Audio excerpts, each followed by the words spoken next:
Welcome to the Startup Grind.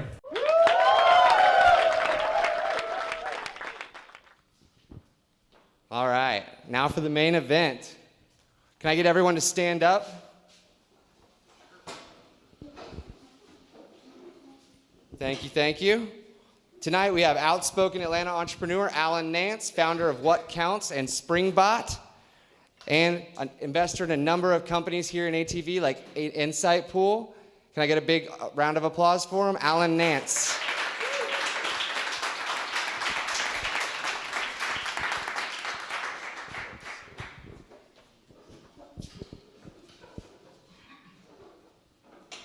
Thanks. There you go.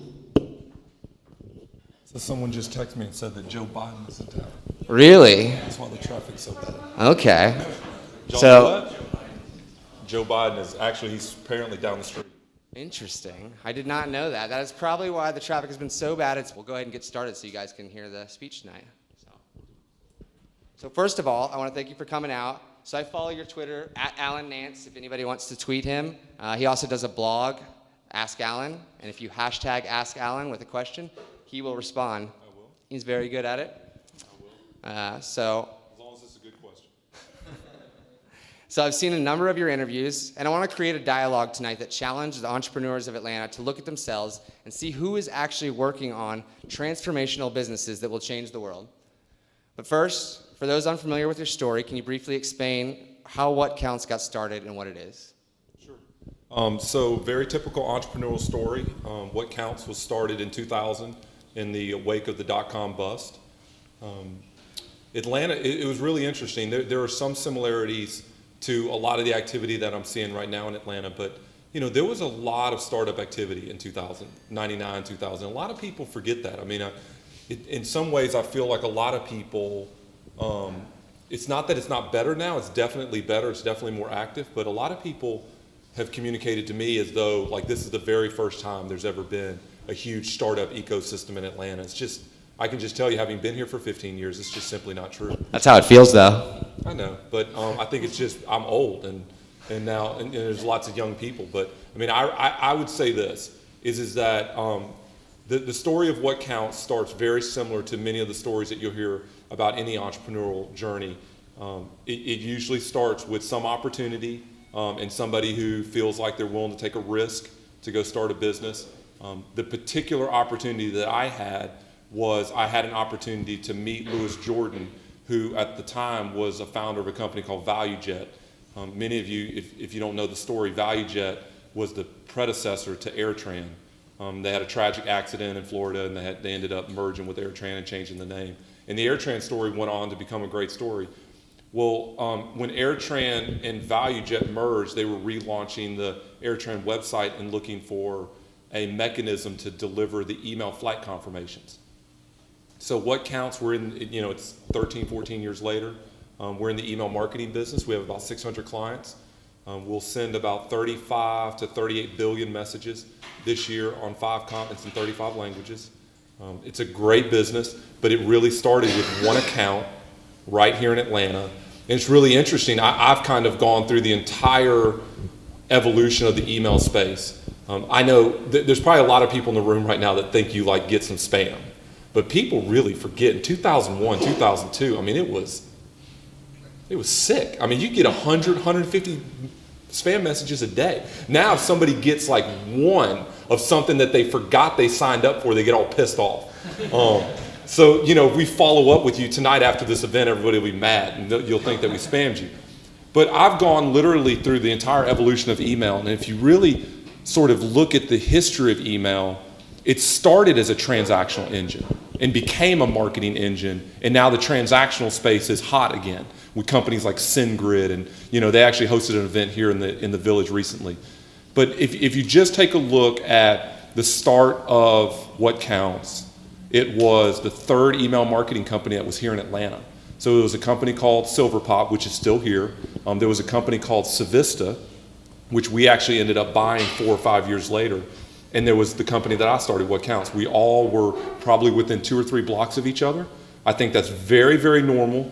I think even when I walk around here at the Atlanta Technology Village, or if you go down to Tech, go down to the ATDC, you'll see huge similarities between the businesses. There'll be slight variations, but I mean, like right now, marketing automation is every single business plan that I see has some variation on B2B marketing automation because it's hot right now. And that was very similar even back in 2000. That seems to be the space here is digital marketing right now. I mean, I think it's, the only encouragement I always tell people about that is, and listen, I've made an investment in the marketing automation space with Springbot, but I would just simply tell people this: by the time that something gets really, really, really hot, it's usually too late. And let me just give you a great example. Let's say, for instance, you're at a cocktail party, and there's about 200 people that are there, and it's 1997, and everybody is talking about what? They're going, man, I'm day trading. Have you tried this day trading thing? By the time that you're at a cocktail party and there's somebody that's talking about day trading, it's probably already broken. Or it's 2004 and you're at a cocktail party. It's like, hey, my wife just started a spec, house development business, right? We're going to go and build infill homes. And it's like, I didn't know you were in the real estate business. We're not, but everybody's in it. What I would say is that I don't think that there's a bubble, because I still think there's less money. I think there's more good deals than there is money. So I don't think there's a bubble. But what I would encourage people to be very, very leery of is that right now, being at a startup or in a startup or involved in a startup is just very in vogue. And that part of it does feel like 1998. I mean, it does have very similar feelings. I think the fundamentals are different, right? It's way less money. You don't have a web.com you don't have a webvan.com getting $50 million. So it's way less money. People are smarter about the way that they're doing it, but the similarities around it being cool to simply be around a startup are concerning to me, but I don't think that it's like 1998. Interesting. Well, what about your founders of WhatCounts that you originally started out with? So I was the sole founder of the business. WhatCounts was a bootstrap business because we had a client to start with. So I mean, it's hard. It's almost funny because it's hard to believe now. But AirTran was our very first client. The first contract that we got was $18,000 a month. Because you have to remember, back in 2000, it was like a server cost $5,000, right? Now a server costs $1,100. So I mean, it's 1/5 the cost today. I mean, just to go get a half a rack, I remember the contract that we signed, just a half a rack was $2,250. Just a half of one rack was $2,250 a month. So I mean, that the cost of that now is probably about $300. So I mean, it was a much different time. The costs were higher, but the contract was bigger. Now you have a SaaS company and go get a client, and they're getting $800 a month. I mean, seriously, like I'll meet with a SaaS company and they will say, hey, I just landed a client today, it's $800 a month. The very first client that we got was $18,000 a month. So it was a business that was doing, in the very first year in 2000, we did $400,000 in revenue, and in 2001 we did $2 million, and by 2005 we did $7 million. So we were able to bootstrap our way from effectively, we never did zero in revenue, from $250,000 in revenue to $7 million, and we didn't take any funding into the business until 2009, and we used most of that money to do acquisitions. So I definitely think that I hear people talk about bootstrapping businesses now, and I definitely see lots of successful people doing that. But I also think that there's a financial barrier to it now that didn't exist before. Although now you have all this recurring revenue, now a lot of the contracts are $800. So I've heard you say a couple times you think it's a myth that you can't get consumer investments, that it's not a B2B SaaS only city, that it's more about the leader. Yeah. So tell me what you think. It involves a great leader. Yeah. So I mean, I just think, and this is the problem, right? I think there's two myths that people have to dispel. That if you fought through the traffic to come here tonight and you can leave with just a couple of thoughts, I would really want as many people as possible to leave with just these few thoughts. Number one, this idea that there's a boy genius or a girl genius who's 23 years old and some West Coast VC gave that person $20 million, it's a myth.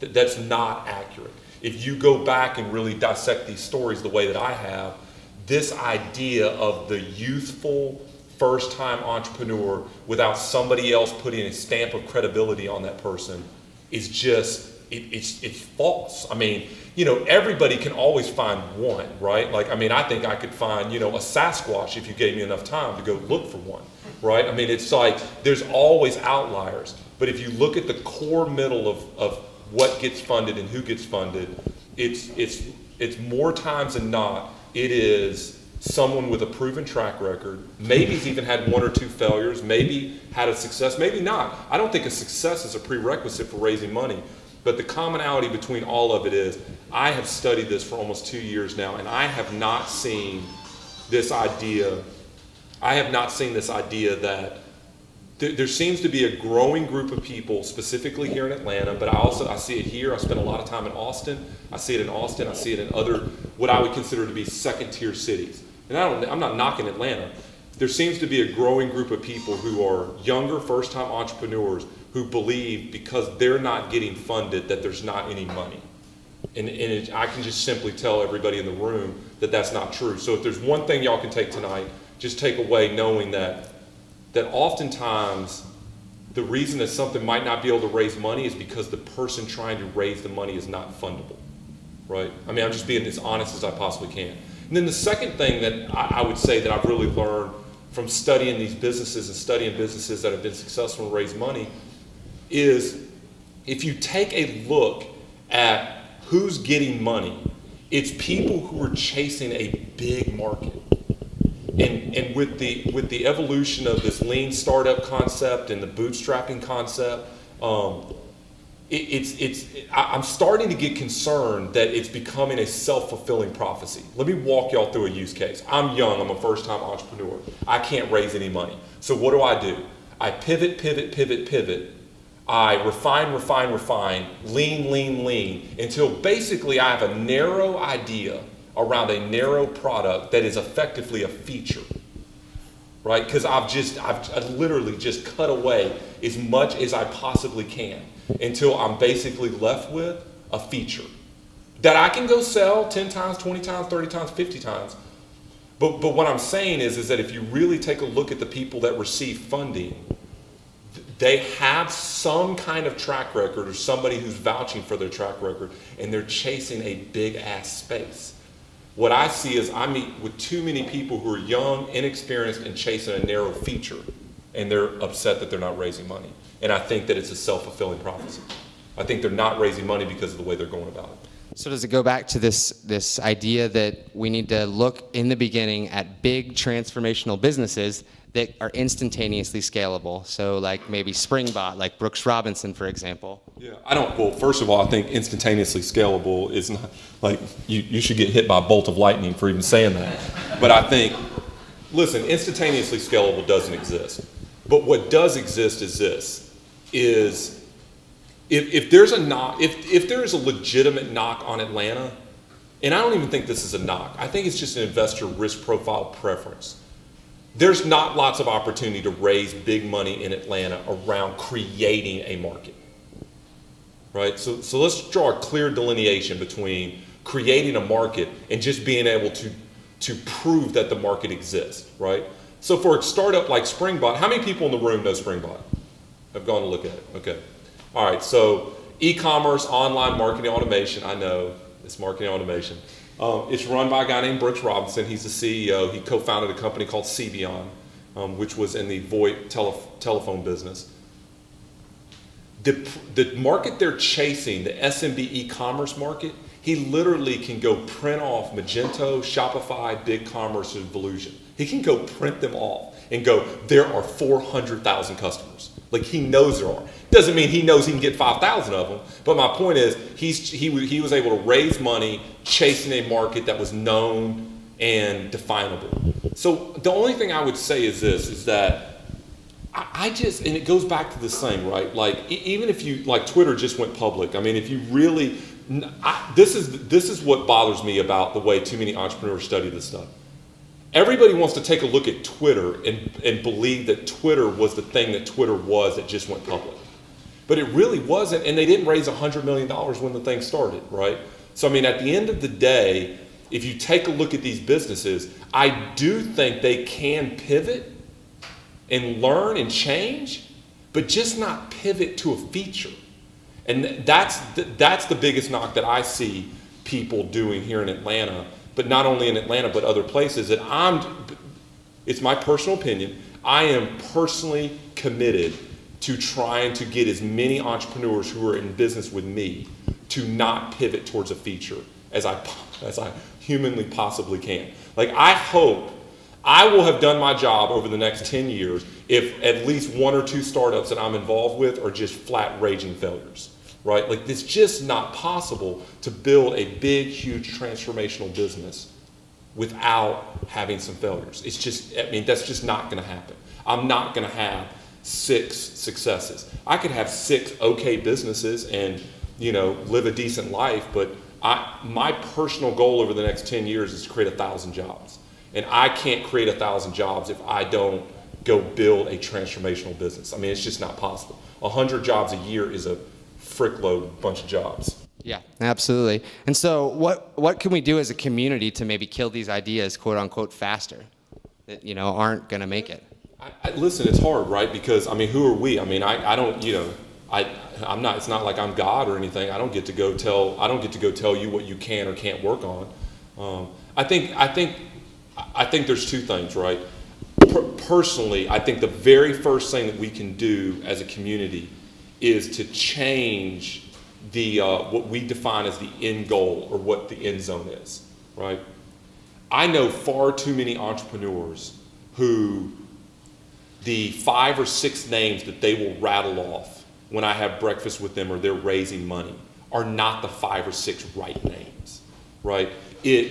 Listen, I'm not saying that me or a few other people haven't had some moderate success. What I'm saying is there are 4 or 5 or 6 people in the city who have built multiple big, huge transformational businesses that literally we should be like putting up on a pedestal and looking at, you know, Tom Noonan and Alan DeBerry and Trip Rackley, and looking at these guys as they're the example, right? They're, for us at least, if we're here in Atlanta, one of the ways to get better is to just, you know, it's an old cliche, but raise the bar, right? To raise the bar, not to the 3 guys that I can get a breakfast with who built a really nice $10 million business, sold it, made a bunch of money.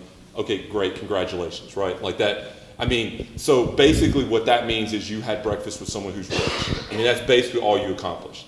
There are 5 or 6 people, I'm telling you, in this town, and it's funny, right? They never go to any events because they're busy building big-ass businesses. They don't have any problem raising money. They don't have any problem recruiting people. And they always seem to be able to circle an idea that's in a big market. I just don't think that's a coincidence. I just think we need more people who are emulating that than, I just think we've put personally, it's my personal, singular, humble opinion, we've put the wrong target up as what success looks like. And when I travel to these other cities like Boston or Silicon Valley, their target is not their target is not what our target is. Their target is, you know, everybody, if we were at an event like this tonight, everybody would want to be Jack Dorsey, and there'd be some crazy developer who was like building something just kooky as hell, who they were trying to build some transformational technology. And I just personally, maybe I'm in the wrong meetings, I just am not experiencing that enough. So using someone specifically like Alan DeBerry, who I watched his Venture Atlanta keynote. I don't know if you guys have seen that. You should definitely check it out. It's on YouTube. He speaks specifically about it being a little bit of luck, a little bit of where you know, who you're surrounded by and what kind of people you grow up around. Like they talk about, you know, Mark Zuckerberg's mom or Bill Gates' mom being in IBM and working for IBM and stuff like that. So does it play a key factor being lucky, and is there a way to maybe, you know, reduce that amount and reduce the amount of luck in the situation? I mean, how many people have gone to my blog? Okay, y'all gonna hurt my feelings, but okay, a few of you. Okay, so I actually have a 4-leaf clover on my blog. I don't know if y'all noticed that, but I actually use it as a logo. And part of the reason why I do that is part of it's tongue-in-cheek, but part of it's being sincere. I do think that there's a lot of luck in it. But the reality is we know this. I know lots of people who, you know, if you've ever seen any of the commercials or any of the sort of television shows about somebody who won the lottery, right? They got lucky, but what they did with it is what the difference is. When I take a look at when I take a look at people who have built big, big transformational businesses, like Alan DeBerry as a great example, okay, did they get somewhat lucky? Was he in the right meeting at the right time at Apple when it came up? Yes, but all I'm saying is it wasn't like anybody else went, you know what,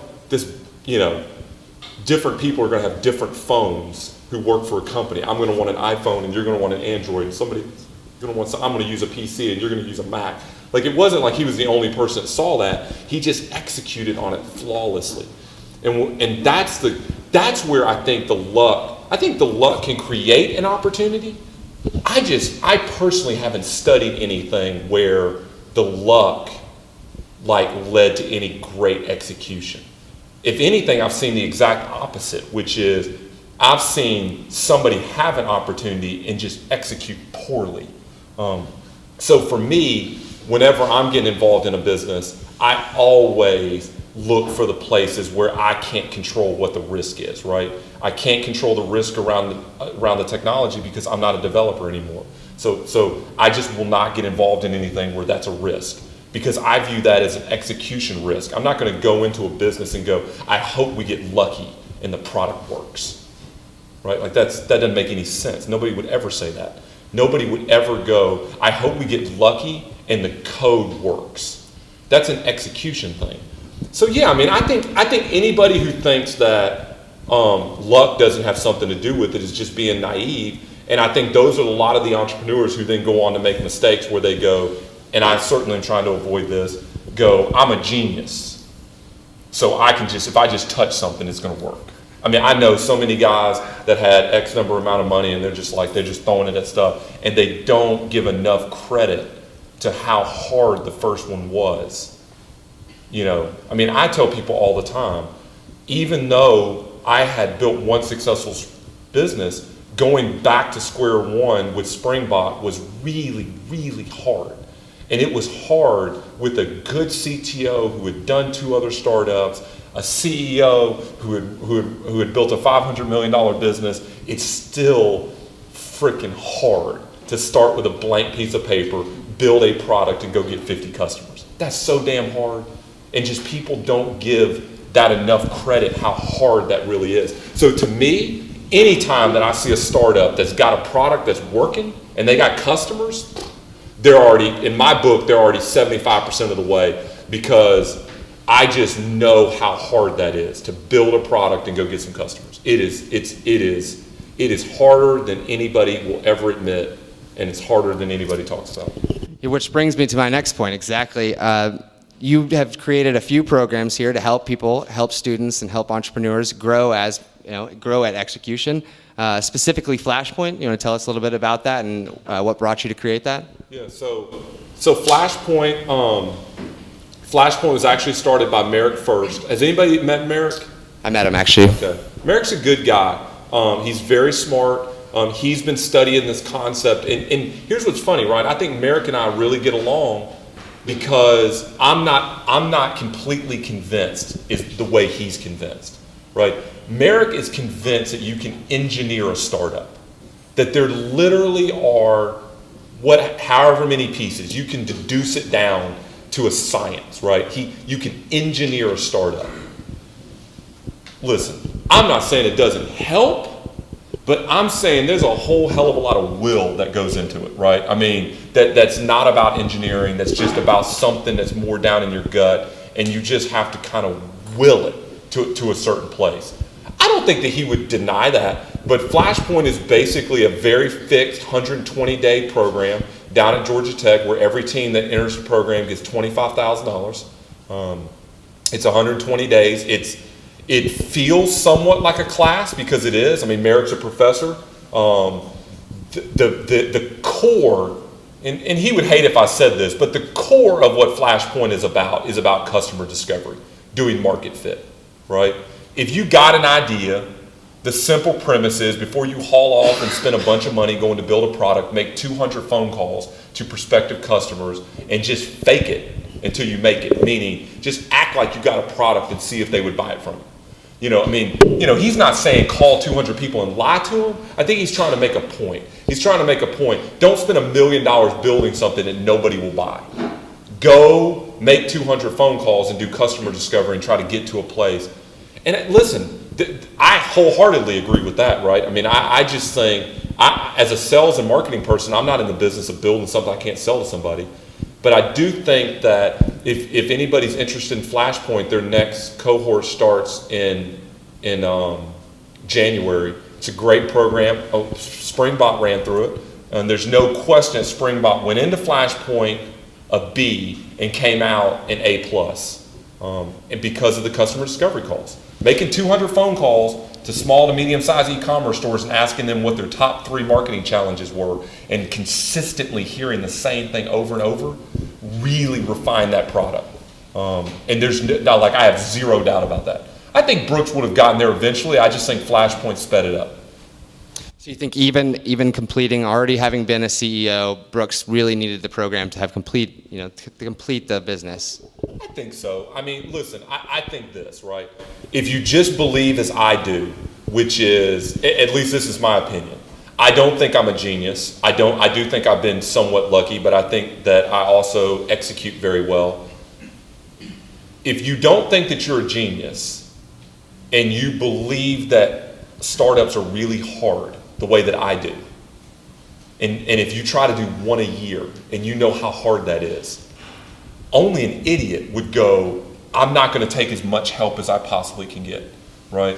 So what I think Brooks would say if he was here is, I think that Brooks and Joe Rieger, who was the other co-founder, and myself would say is this: whether it's joining an accelerator like Atlanta Ventures has, which is here in the building that we're in right now, or whether it's joining something like Flashpoint, or even, again, apply to accelerators that are outside of town, Techstars or Y Combinator or 500 Startups or other places.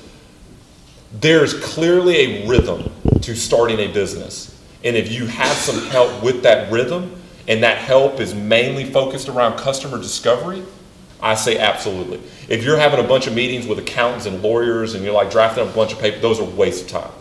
But if you're in a program where you're doing customer discovery and someone's teaching you how to make a better phone call so that you can ask somebody if you're solving a real problem, I think that is a good use of time. Yeah, I did Startup Weekend over at Georgia Tech this weekend, sort of a science fair for creating a business over the weekend with a bunch of people. And it was, I mean, a large focus of it was customer discovery, going out and sort of like meeting people and speaking with people. And I think the judges felt that that was one of the number one criterias for them judging whether the business had a viable, potential. There's no question. There's no question. I mean, I think that at the end of the day, I would just say this is, I've had a lot of people who have made comments to me about Springbot and said, well, it's a bad example. And I take issue with that. I don't think Springbot is a bad example. If by bad example people mean go find a good team that has experience in a market, building a big business, chasing a big idea, and therefore investors will be interested in it. If that's a bad example, then we're just like using the wrong examples. Like that's a good example. Like when I look at Springbot, the thing I am probably the proudest of is it is in direct conflict with what I hear people say about the city of Atlanta, which is the idea came from Atlanta, the talent came from Atlanta, the seed funding came from Atlanta, and the venture funding came from Atlanta. I take a lot of pride in that because it is in direct conflict with what I hear lots of other people tell me. And I don't know what someone could say to that. I'm like, okay, well, I'm telling you, I saw a business get started at Waffle House, assemble a team around it, build a working prototype, pursue angel investing, pursue a venture round, take a product to market, get 50 paying customers, and build a team. Like, the bottom line is, that's not fictitious, that's a fact. That's what happened. And I think it's interesting to show that it's all here in Atlanta. That it does happen here. That we don't have to go to Austin or Portland for the culture of life, and that we don't have to go to Seattle or New York for these great careers. That they can all happen here. And I think it's interesting. I've heard you spoke before about investment and the leaders and these consumer businesses. That people are really interested in this consumer investments, since it's such a B2B SaaS town. Going out and getting investments in other cities and coming back here. I mean, New York And Silicon Valley, they don't turn you away because you're from Atlanta. If you go out there and you share your ideas and they're good ideas, they will invest, and you can bring your money where you please. And I think that's something that people need to learn, that they can go out and get money in other places and bring it back here to Atlanta where there are great opportunities. Yeah, I think if you take a look at it, probably the two best examples that we've had recently in the info security space is Pindrop and Ionic, that used to be Social Fortress. Both did $10 million rounds, one with Kleiner Perkins, one with Andreessen Horowitz. Listen, I mean, I don't think I'm talking out of school, but if anybody has seen Ionic, that business has pivoted a couple of times to an enterprise play. But the commonality between Ionic from the first time that I saw it, which by the way, both Ionic and Pindrop also went through Flashpoint down at Georgia Tech, the commonalities were this: they were chasing huge transformational ideas. Are they going to work? I have no earthly idea. I'm just telling you, I haven't been in a lot of other meetings where somebody told me that there's a fingerprint on your phone that they can identify you with when you call into a bank. I have not seen anyone else show me that. And I saw it and I was like, oh my God, that's the coolest thing I've ever seen, right? And I'm just telling you guys this right now. I was with Adam Getty, who was the founder of Ionic Security, out in Silicon Valley. We were actually at Andreessen Horowitz's office. We were in a room just like this. This was his whole demo. The whole demo was basically this. He pulled up his Gmail up on the screen, and he said, my username and password is adam.getty, and it's one Adam. Go check my Gmail. And everybody that was in the room went and checked into his Gmail, and the screen was all scribbled. Like they pulled up whatever device they had, because he had developed this thing called skeleton key that basically if you didn't have the key on the device and in the cloud, it would scramble the screen. And then he logged in on his screen using the skeleton screen, and they could see his email. I swear to God, that was the whole demo, and everyone was like, that's what I'm talking about. Like, I mean, they didn't even know what it was. They literally was like, that's the coolest damn thing I've ever seen. And so that, what I'm trying to say is that there's a time and a place for execution. There's a time and a place for, showing somebody some, financial model that has the hockey stick in the third year and all that. But I'm just telling you guys, a lot of this stuff is, are you working on a big idea in a big space, and can you articulate that you can solve the problem, and does somebody believe that you can deliver against it? And listen, it's hard for a lot of entrepreneurs. It's hard for a lot of entrepreneurs to look themselves in the mirror and go, maybe I'm not fundable. But listen, that's a small group of people. That doesn't mean that you can't be at a startup. It doesn't mean you can't be involved in one. It just means that if somebody is an investor, they're looking for a very, very, very specific type of thing. And I think, candidly, that's why you see serial entrepreneurs. It's not just because they get better at it. It's just, I'm telling you, this is what happens. It happens to me all the time. I cannot tell you guys, if y'all read this blog, in one week, I had like 2 or 3 or 4 meetings that ended up accounting for $2 million of angel investing. Not 2 million each, not you did 2 million, I did 2 million, you did 2 million. The collective sum of it was $2 million of some things that were just goose eggs. It was just, they had to show it to me for 5 seconds, and I was like, this is, one of them was an NFS digital wallet, and like the guy had not heard of Google Wallet, and he had put like 300 grand into this thing. And I was like, I'll buy your breakfast and just go home and don't put any more money in this thing. But my point is that what confuses people is the people who can raise angel money. And I'm not knocking angels. I love angels. I try to help them as much as I can. I think they serve a very important role in the ecosystem. But I'm telling you, if I got to have $2 million worth of breakfasts that are basically zeros, in my humble opinion, maybe one of them will be the next Twitter. I don't think so, but maybe so. That tells me that the problem exists where, in my opinion, I actually wish the fundraising process was a little more formal, a little harder, because I think what you would end up with is companies dying quicker, the winners being picked sooner, and the money would start to coalesce around the ideas that were really, really good. Instead of, I have to hear the same story every time. I went to college with his friend, and his niece is an iPhone developer, and she has this app. I mean, it's just like the story is always the same. I knew this guy or I knew this girl who went to college and then they went to church and she's married to my aunt and I put 300 grand in. And what do you mean Google Wallet? Like it literally makes me sick when I have to go to those meetings. I almost want to give him $300,000 back I give him $300,000 if he promises to never ever give it to anyone else. So as an investor, is this, this more complicated formula, is this something you could do? You could make you could start to do a process and then lead other investors to create this sort of, group process. I think that, it takes leaders in the investment community to do it. I think you could, but here's the problem with angel investing that they'll never admit. Most angels do it not for the reason I do it, which is it's like I view myself as an entrepreneur. It's my career. And I always tell people that's my job. I'm an entrepreneur.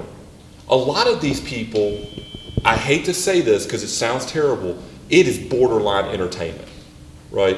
And so even if you went to them and were like, listen, 4 of us are going to get together and we're going to oversee the $9 million of angel investing that's going to happen over the next 2 to 3 years. And we're going to try to make it more productive, and we're going to try to, honestly, there are a lot of people that if I went to them and said that to them, they would be like, but do I get to tell them that I don't like the red color that's in the navigation?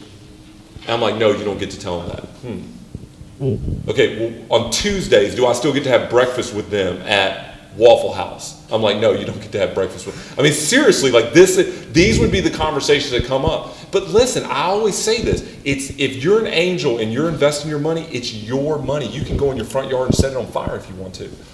All I'm saying is that I don't see a lot of examples of it working, and I think that if you take a look at it, the one thing that Atlanta is missing, that I do see even in these other cities, is even the angel investing ecosystem is more evolved, more mature, more sophisticated, harder, more formalized. And I think that we would do ourselves justice here in Atlanta if the angel community just got a little bit more formalized. Because this is how it works now. There's actually a company here in the ATV that's raising money right now. So some guy serves on their advisory board. They have a meeting. This all happened within an hour. They have a meeting. They go, okay, we're going to raise 500 grand. They go call 2 or 3 people that I know, and within an hour, my phone rings, and they're like, what is this thing? And I'm just like, I don't even know what they're talking. I didn't even know the business was raising money, right? And so my point is that I do think that there's a lot of stuff that we're doing. I think this building right here is a huge first step. But I do think that if you take a look at the angel investing in Atlanta, it is still very much around someone knew someone who was their cousin, and somebody put money in something that they don't understand, and they're doing it for not as an investment diversification thing.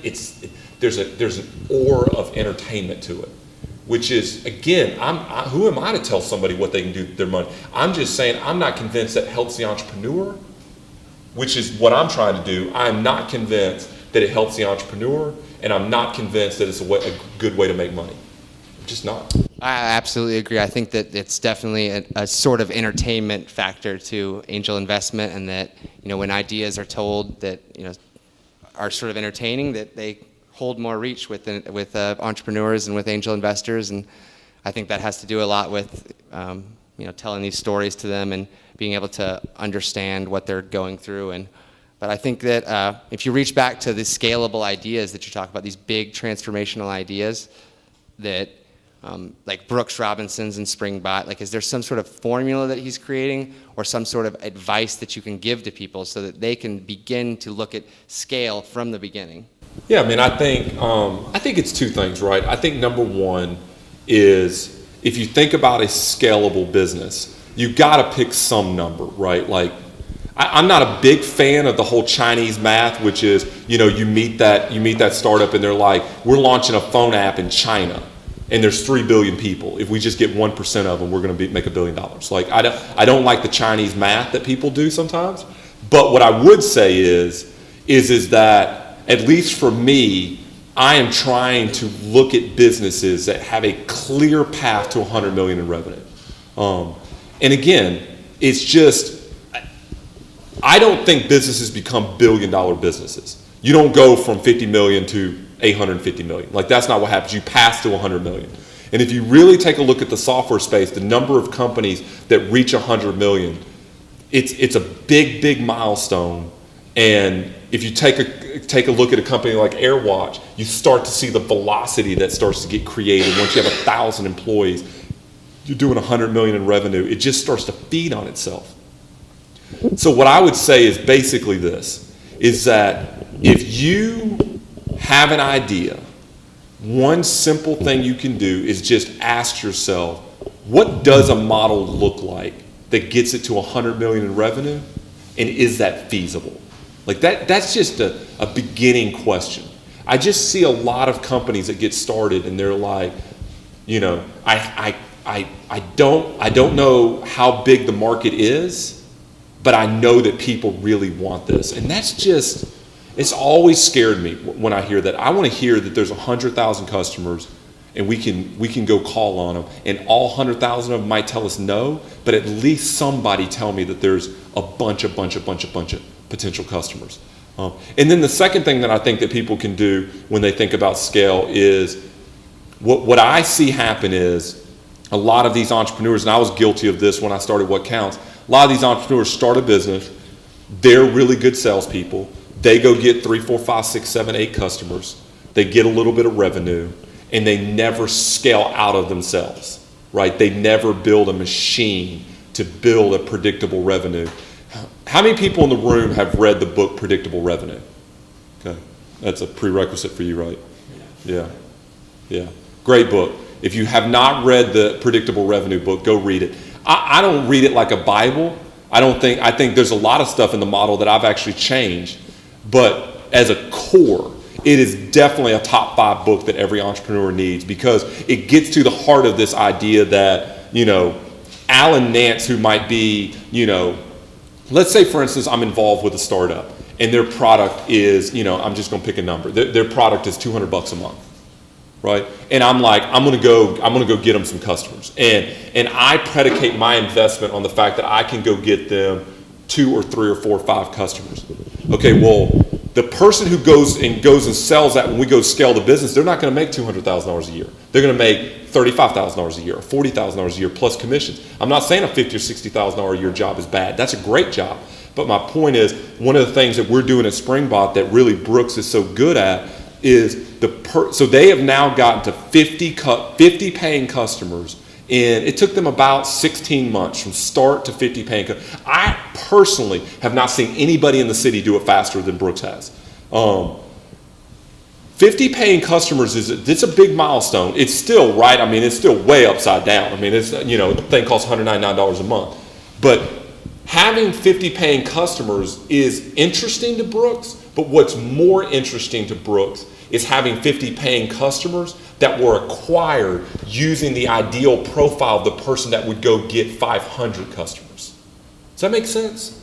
He's got and again, I don't know what the salaries are, but he's got some $35,000 or $40,000 or $45,000 a year person on the phone, making connects, doing demos, signing up accounts. Not him, you know, former president of CBion, and going, well, everybody loves Springbot. Look, I sold 5 of them today. That's not what he's trying to answer. What he's trying to answer is, can a $35,000 a year person get 8 clients a month? He's either going to prove that or disprove it. But that is the whole, he literally will spend $3 million either proving that that is true or proving that it's not true. If he proves that it's true, if he spends $3 million and has, I don't know how many people are in the model, but if he has 6 people who are signing up 8 accounts a month, I'm telling you right now that thing's worth $50 million. Like, as soon as he can go, I know what the model is, I know what the math is, I know how many calls it is, I know how many connects are, we're at 250 customers, there's 300,000 that we're chasing, I can show you a clear path that if I had 20 more of these people, I can go from 250 customers to 5,000. Like, that's what he's trying to do. So when I tell people about scale, a lot of people, misinterpret me using the word scale to mean just go scale, like go get a bunch of people. That I'm not talking about scale from a people perspective. I'm talking about scale from a model perspective. Brooks Robinson going to sign up people for Springbot at $199 a month does not scale. Austin, who is a sales executive making 75 calls a day and signing up 8 accounts a month, that scales. So a lot of people have been misconstruing when I use the word scale. I just mean I want to see a scalable model. Absolutely. Well, thank you. I thank you for advice. Before we wrap it up to open up to Q&A for the crowd here, I want you to explain a little bit about Ask Alan hashtag and what that started with. It kind of started as a little bit of a joke, but it really was my desire to, it's just like tonight's event. My interest in telling my story or writing about what I want to write about is just very, very low. I just don't think it helps anybody. So to me, if somebody, like one of our employees sent me an email the other day that was like, hey, my 30th birthday is coming up. I've recently blogged about, what are good life goals to have at 30 years old. And I wrote about it, and he like literally came up to me and like was so appreciative. So one of the reasons why I do it is, A, I'm running out of ideas to blog about, but 2, what I've noticed is that it's that old cliche of, and again, I would encourage everybody to take this, incorporate it into your life. People support what they help to create. So at the end of the day, if my blog becomes something that's not about me, but it's about me blogging about the things that people are curious about, they're going to be more supportive of it. They're going to read more actively. They're going to be engaged in it. So really where it came from was I need ideas to write about, and I just got tired of writing about things that I'm interested in.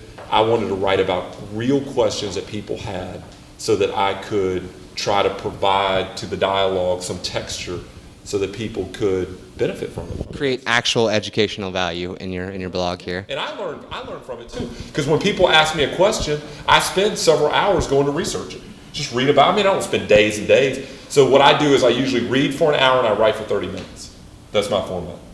I go read for an hour and then I write for 30 minutes. So everyone should go home and start their own blog here, spend exactly the same amount of time. Honestly, I tell people all the time, writing it's amazing how educational it is and how it gets, there's just a component of your brain that I believe gets turned on when you're writing. There's just something about it. It's almost like multiple things are sort of fused together and firing at the same time. And so for me, I've thoroughly enjoyed writing it. And I hope that people are enjoying it. I enjoy reading it. I read it daily. I read that specific blog post about your life goals before 30. I thought it was really good. So anybody in the crowd here have some great questions here, some real questions for Alan? Over here? Yeah, what's your name? Marshall Shoemaker. Marshall? Hi. In the It almost sounds made up. Marshall Shoemaker? See, you got to admit it sounds made up. It's like a superhero. Yeah, right on. Exactly. And so, in the course of developing a consumer device, I was trying to write my own patent because I didn't want to spend the money on lawyers. And one lawyer said, you're kind of wasting your time because as a small company, you can't afford to defend the patent suit. So you need to be first to market. So forget about the patent, just go for first to market. Yeah. Do you agree with that? Yeah, I have a predisposition towards hating lawyers, right? So to me, this is what I have always felt like. For very specific things, I do think that people need to try to go get a patent on it. There are a lot of investors that are attracted to IP because they perceive it as some sort of risk mitigation, right? Like it's something they can try to defend, a moat. It's defensible.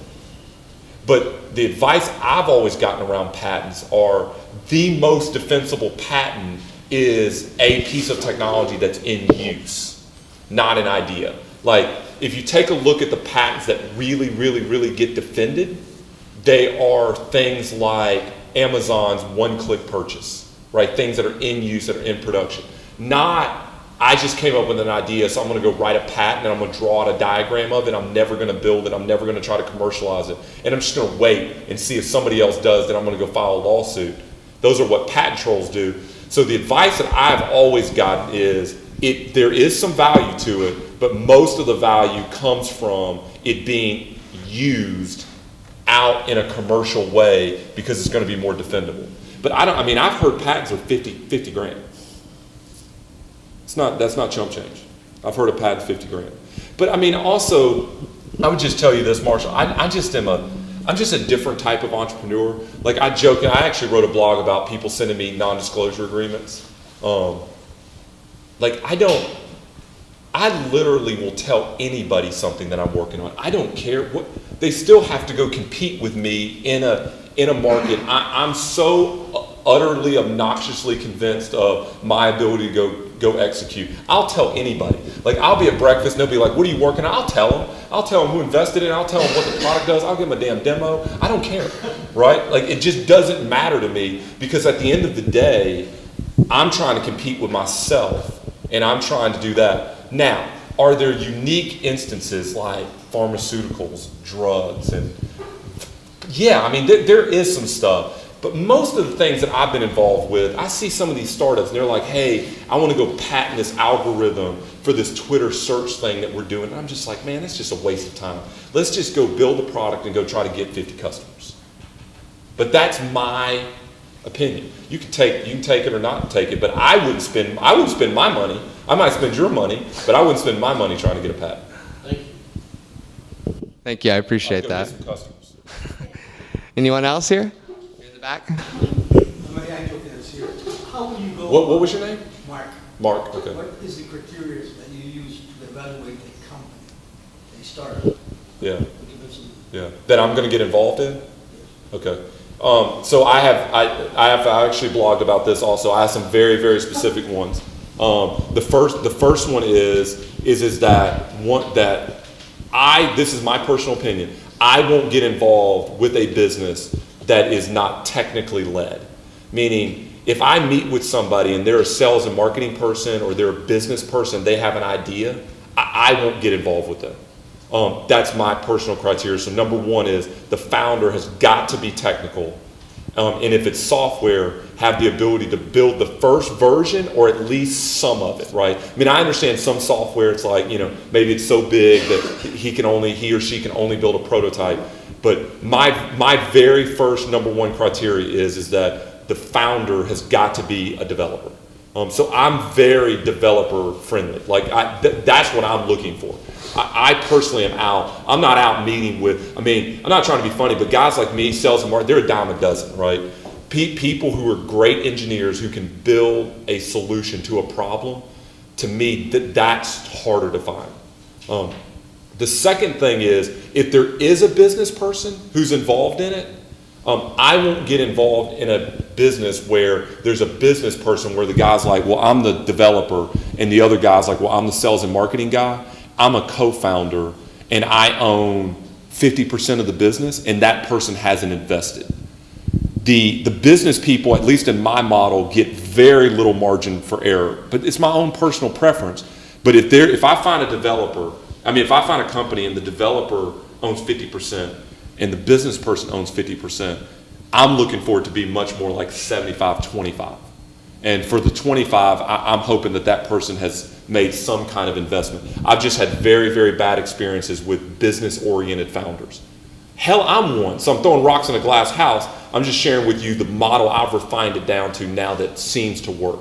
The third thing that I look for is I try to find businesses where whatever product they have, I feel like I can provide some value to them around customers.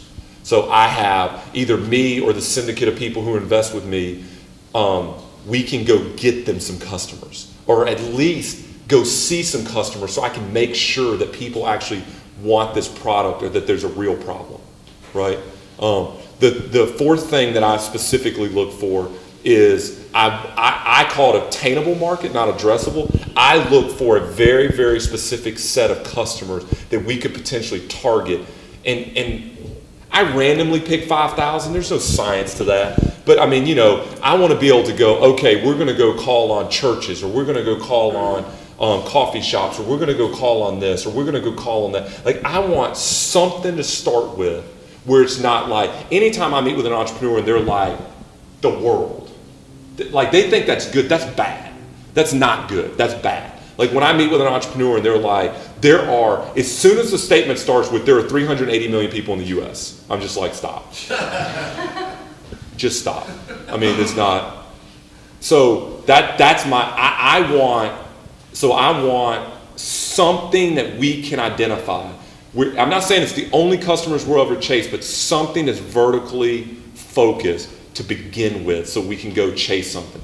And then my fifth one, and I put this in my blog, I just won't work with anybody who's an asshole. Like I just won't do it. Life's too short. I have people over my house. I'm just not spending time with anybody that like my kids think are mean. Do you know what I mean? Like it's just not worth it. I mean, there's too many other developers and cool things, I mean, that I can go spend my time on to spend time with somebody who, you know, I don't know, yells at people, or they're just not nice, or they lie, or they steal, or they cheat. You know, it's just not worth it. So for me, what I'm looking for in my specific business of what I'm doing, this, I'm not saying that everybody's doing this. For me, I'm looking for a developer who's either built or identified a problem they think they can build something to go solve. That's specifically what I am personally looking for. I don't know if that answers your question or not. But. So I have one quick question on that. So you talk about you're not involving in technical co-founders. I mean, you're only involving in technical co-founders. So someone with a business-only major, should they, you know, find sort of a code program? Like I'm signed up to take a great code program here in town from a company called Tech Talent South. So I mean, it's just sort of a way for a business major to have a technical lead. Yeah, I don't.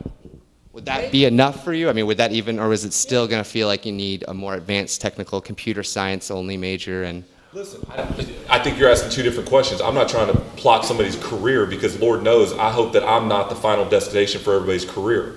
I think people have lots and lots of options.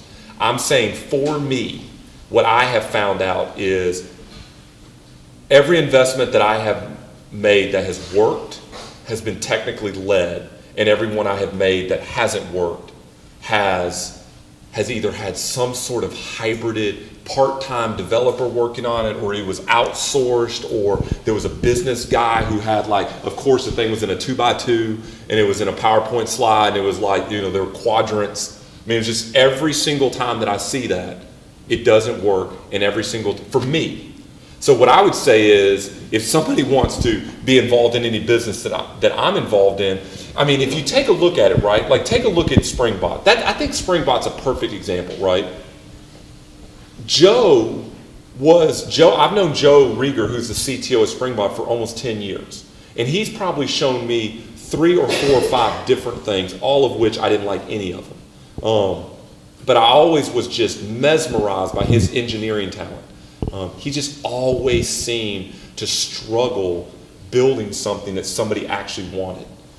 And when I and Brooks got together, it really was a perfect combination, because Brooks just understands how to build a business of a product that people want to buy.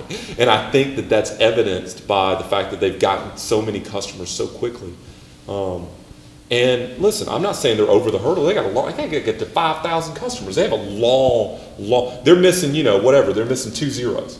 So they got a long way to go. So I'm not trying, nobody think that I'm trying to say that anybody who's a business person is just useless. I'm not saying that, but I'm telling y'all right now, I don't care how many models Brooks built. I don't care how many customer calls he modeled out for somebody to do. If the thing that Joe built didn't work, it wouldn't matter. It just wouldn't matter. I mean, so I'm merely stating that's where I start.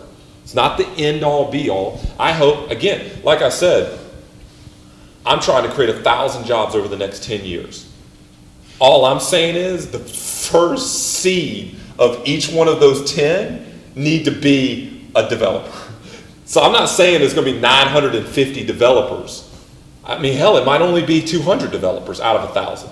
All I'm saying is if I get involved in 5 to 10 things over the next 10 years, freaking the very first person needs to be a developer. Makes sense? Any other questions? Yeah, I'm Andre. I'm a founder. So, as a startup founder, what was your worst mistake? Interesting.